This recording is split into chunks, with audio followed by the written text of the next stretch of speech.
phone records, financial and location data, Prism, Tempora, X-Keyscore, Boundless Informant. Hey y'all, Scott Horton here for offnow.org. Now here's the deal. Due to the Snowden revelations, we have a great opportunity for a short period of time to get some real rollback of the national surveillance state. Now, they're already trying to tire us by introducing fake reforms in the Congress. And the courts, they betrayed their sworn oaths to the Constitution and Bill of Rights again and again, and can in no way be trusted to stop the abuses for us. We've got to do it ourselves. How? We nullify it at the state level. It's still not easy, but the Off Now project of the 10th Amendment Center has gotten off to a great start. I mean it. There's real reason to be optimistic here. They've gotten their model legislation introduced all over the place, in state after state. I've lost count, more than a dozen. You're always wondering, yeah, but what can we do? Here's something important, something that can work if we do the work. Get started cutting off the NSA support in your state. Go to offnow.org. Okay, guys, welcome back to the show. I'm Scott Horton, and I'm going to continue playing that Edward Snowden interview for his... I don't know if we'll be able to get through it all. We got quite a few segments to go here, so we may very well be able to get through it all. And then I got plenty of things to say about it at the end of that. But for right now, I want to go to Jacob Hornberger. He's the founder and the president of the Future of Freedom Foundation at fff.org. Of course, as you guys know, they put out the journal, The Future of Freedom, which you can subscribe to there at their site. And yes, they bribed me to say that, but I'd have said it anyway, so it's okay. No conflict of interest there. Welcome back to the show, Jacob. How are you doing? Hey, I'm doing fine. It's great to be back. Always an honor to be back. I'm very happy to have you here, and I got to tell you, when I was watching this Snowden thing earlier, I thought of you, and I don't know if you and I have even spoken about the NSA thing. I had so many interviews now, they all kind of blur together, but I was so reminded of, the kinds of things that you say about the founders and patriotism and the public spirit and all these kinds of things as I was watching him. And I guess I'm old and cynical enough now that I don't really connect libertarianism with Americanism much anymore, but I kind of wish I did because it makes for great shtick, and I know it's completely synonymous to you. So, I don't know. Tell us, what do you think about, and believe me, I want to get to your great article here too. This is very important, and we're going to talk about it. Just in general, have you seen this interview with Snowden, or otherwise, based on whatever else you know about him, what do you think about Edward Snowden, Jacob?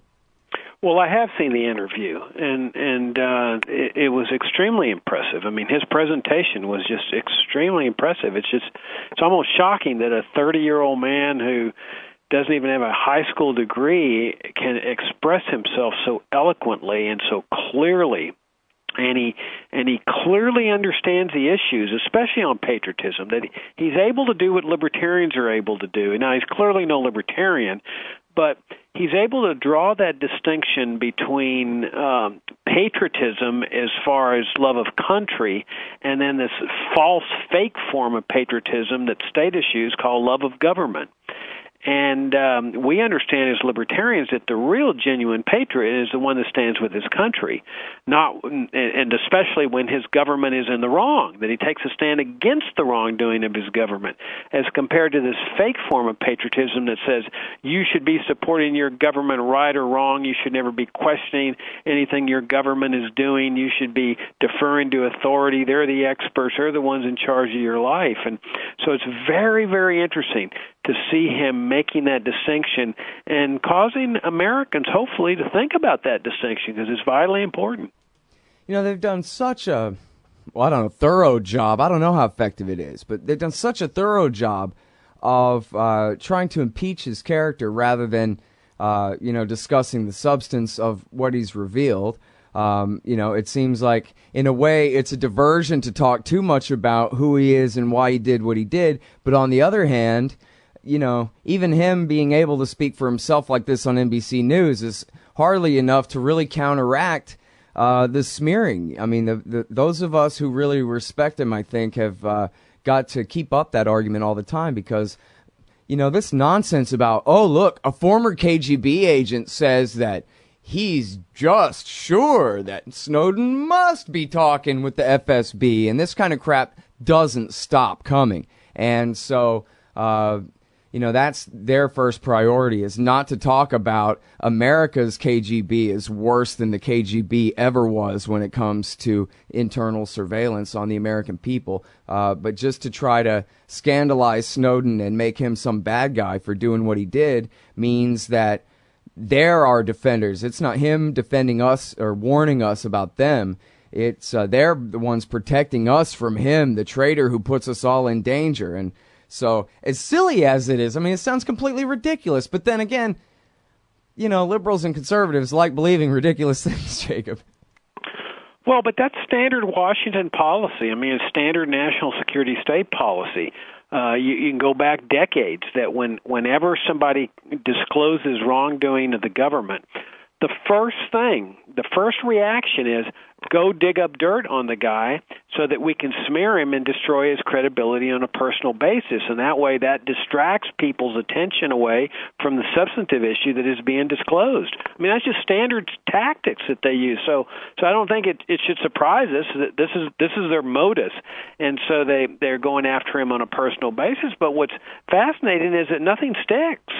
I mean, this guy is clearly operating out of principle because he truly believed that something was wrong here. He's willing to sacrifice the rest of his life from not being able to come back to his country, possibly prison if they're able to capture him, possibly assassination, because clearly that's a possibility here on the part of the national security state.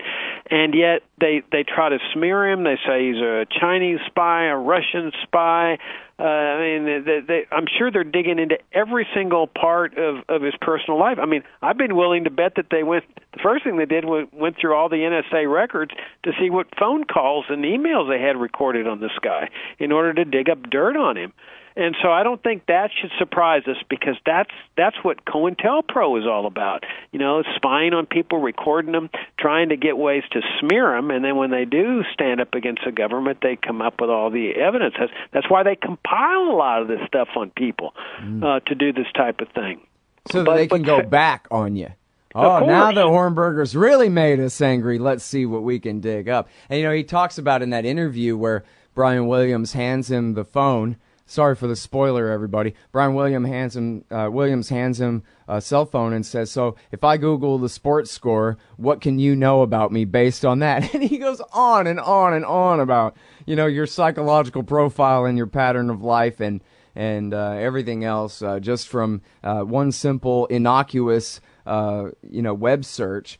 It amounts to a total profile. I mean, when I was a kid, there was like the mythical FBI file. Like, boy, if you're too good at being a government critic, you might get an FBI file. In fact, I knew a lady who had been the girlfriend of a guy who grew some weed in California, and she had an FBI file that she had FOIA'd that was 1.5 inches thick, and clearly had FBI agents following her to the grocery store and all around, and to her friend's house and to her family and whatever, paying way too much attention, way out of what could be considered proportional or reasonable for being the hippie girlfriend of some guy growing pot, right? And yet now they have a file that's 1,000 times greater than that on each and every one of us. They don't need to compile it and keep it in a manila folder, right? All they got to do is type in the name Hornberger and enter, and it compiles everything in the world they've got about you, which is beyond your imagination in the first place, all into one place right there at a keystroke. So talk about COINTELPRO. The only thing stopping, if anything is stopping, a total, war against individual American, people who are political but outside the political class, so to speak, it would be some dusty old law that's probably already been reinterpreted in secret, right? Well, right, and you bring up an interesting point that I forget where the article I read, but it was just recently where they said that you can go back to this stuff in the Spanish-American War when the U.S. government would not permit the Philippines to gain its independence. After it won its independence from Spain, the U.S. government said, well, no, we're just going to replace the Spanish Empire. This is now the advent of the American Empire, and you now come under our dominion and control. And so you had this vicious war of independence against the U.S. In the Philippines. And I read that the U.S. had 70,000 index cards on suspected subversives within the Philippine community. Now, obviously, this is back in the 1901 or so, or long before computers, but that even then they understood. I mean, imagine 70,000 index cards, one for all these suspected subversives, and so this is the nature of government, that they try to compile as much information on everybody as they can in order to keep the problem of dissent, criticism of government, questioning what the government's doing. They don't want anybody questioning. No regime does it. Chinese regime, Putin's regime, North Korea regime, Cuba, England. They don't want people questioning them. What's the best way to keep that questioning from taking place? We have information on you. Yeah. And if all right, we got to stop right there, Jacob. Us, I'm sorry, but you're damn right about that. It's Jacob Hornberger from FFF.org, and we'll be right back in a sec. Hey, y'all, Sky here. First, I want to take a second to thank all the show's listeners, sponsors, and supporters for helping make the show what it is. I literally couldn't do it without you. And now I want to tell you about the newest way to help support the show. Whenever you shop at Amazon.com, stop by ScottHorton.org first, and just click the Amazon logo on the right side of the page. That way, the show will get a kickback from Amazon's end of the sale. It won't cost you an extra cent. And it's not just books. Amazon.com sells just about everything in the world, except cars, I think. So whatever you need, they've got it. Just click the Amazon logo on the right side of the page at ScottHorton.org, or go to ScottHorton.org/Amazon. All right, you guys, welcome back to the show. I'm Scott Horton, and I'm talking with Jacob Hornberger. He's the founder and the president of the Future Freedom Foundation. We've been talking a little bit about the background of surveillance states and Edward Snowden. And now to the new article, pull out the impeachment papers. Oh, I love it when anybody says that about any president or anybody that works for any president. Yes, indeed. The impeachment papers, and this is in regards to a specific reference, not a general suspicion or a gut feeling or outstanding question, but a specific reason to believe, I should say, that we are going to find out very soon that there has been one hell of a COINTELPRO operation going on in the United States of America. You want to talk a little bit more about that? Well, we don't know that for sure yet, but Glenn Greenwald certainly sent out some tantalizing questions and indications in that regard. He said that he's going to be releasing a list of names this summer, that this is going to be his biggest story yet, a list of names of American citizens who have been spied on by the NSA. And then he asked what seemed to be rhetorical questions. Have people been spied on because of their political views or because they actually are terrorists? And then he said, this is going to be a story that's going to, light up the sky like fireworks or something. And so we don't really know what he's suggesting there, but what I'm saying in this article is that if the situation is such that President Obama and the NSA have in fact been using the NSA to target people like that was done during the COINTELPRO programs, where they were targeting innocent civilians and with secret spy apparatuses and stuff, that if that's a repeat of that, then clearly that would constitute a high crime and misdemeanor under the provisions of the Constitution that call for impeachment.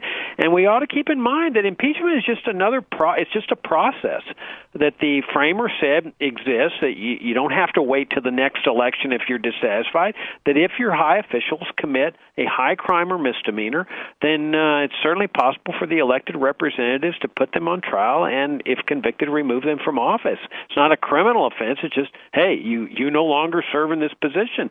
So time will tell. We don't know where that is, but what I suggest in my article is that if President Obama and the NSA have been engaged in a COINTELPRO operation, that they ought to come clean about it before Greenwald does this.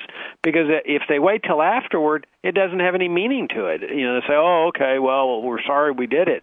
Well, that's no real remorse. And if you really think, if you know you've done something wrong, now's the time to come clean with the American people. And so we'll just have to wait and see. But I'm saying dust off the impeachment papers just in case, the forms that they use and so forth. Yeah, well, I sure like the sound of that, and it's good to get out front on this. I support the impeachment of the entire presidency, but maybe that's just me.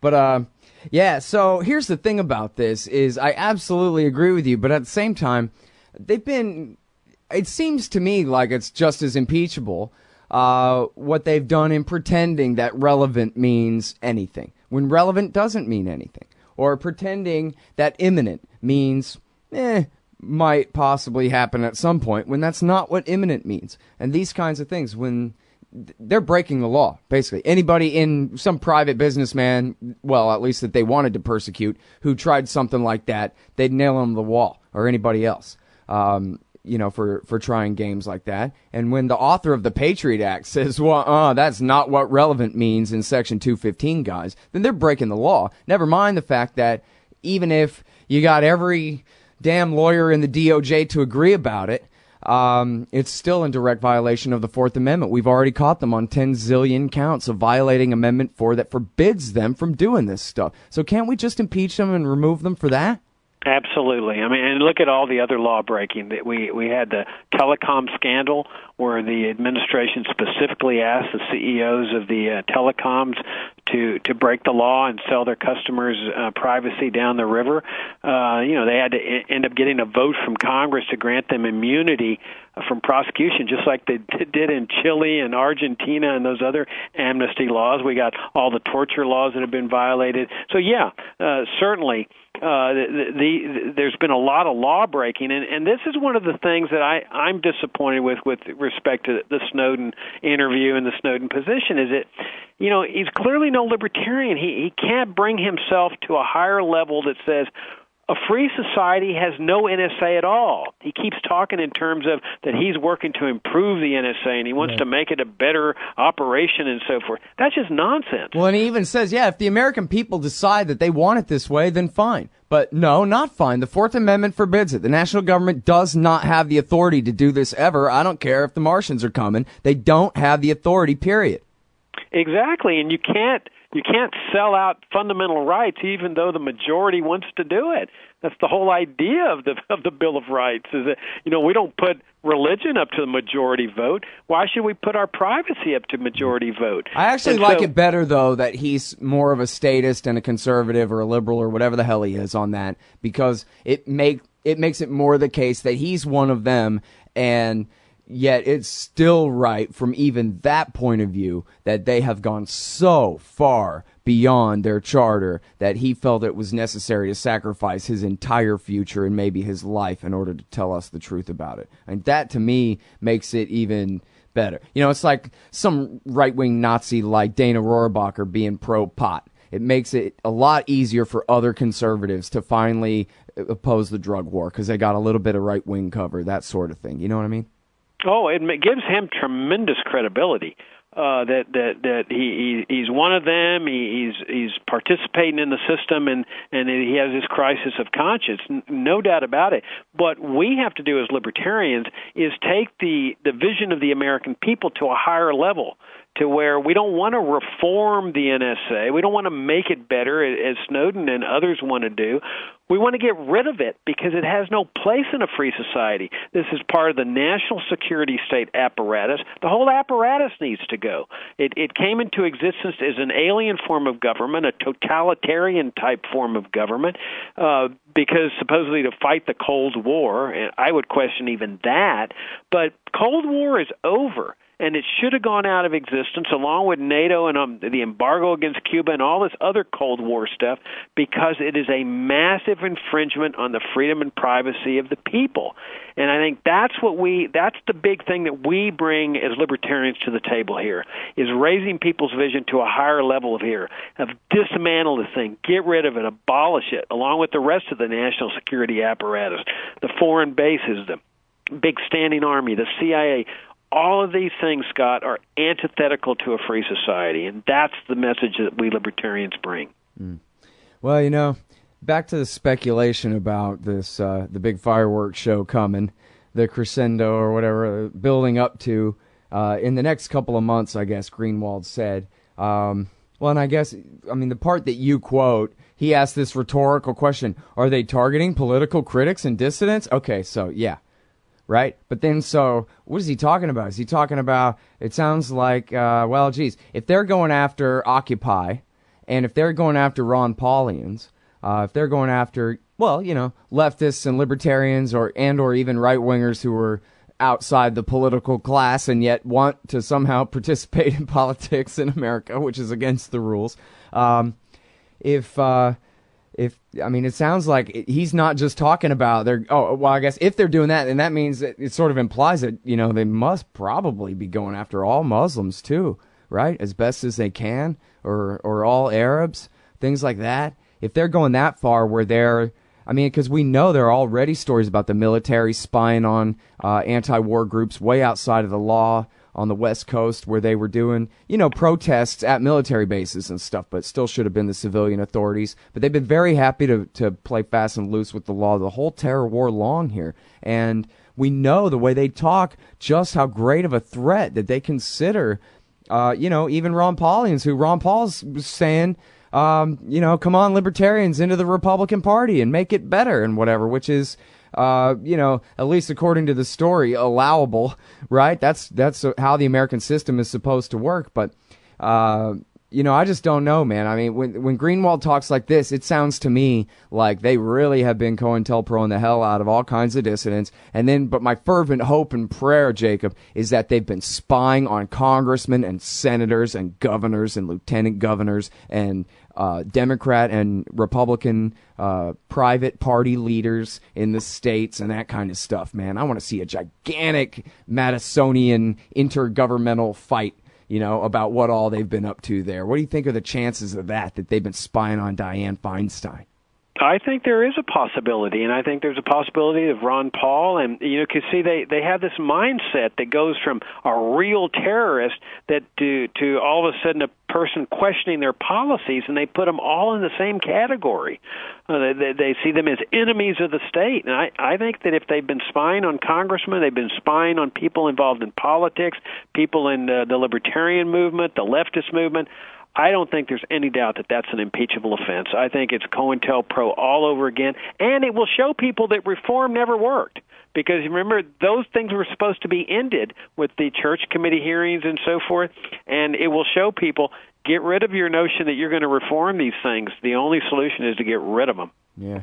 Well, and I guess the reason I'm so excited about the possibility is because I fear that without something like that, if it's just that they're spying on us nobodies, then the Free Dumb Act, as Marcy Wheeler calls it, is the best kind of reform we're going to get, whatever Mike Rogers wants, instead of anything real. And there's a danger that, we're going to end up through the polls and through inaction, sort of accidentally ratify this program. It seems like only by having just some crazy scandal about them spying on governors, potential presidential candidates, and senators and things like that, only that could cause enough of an uproar within the state to really get some kind of change here, because I just fear we're going down the slippery slope so fast.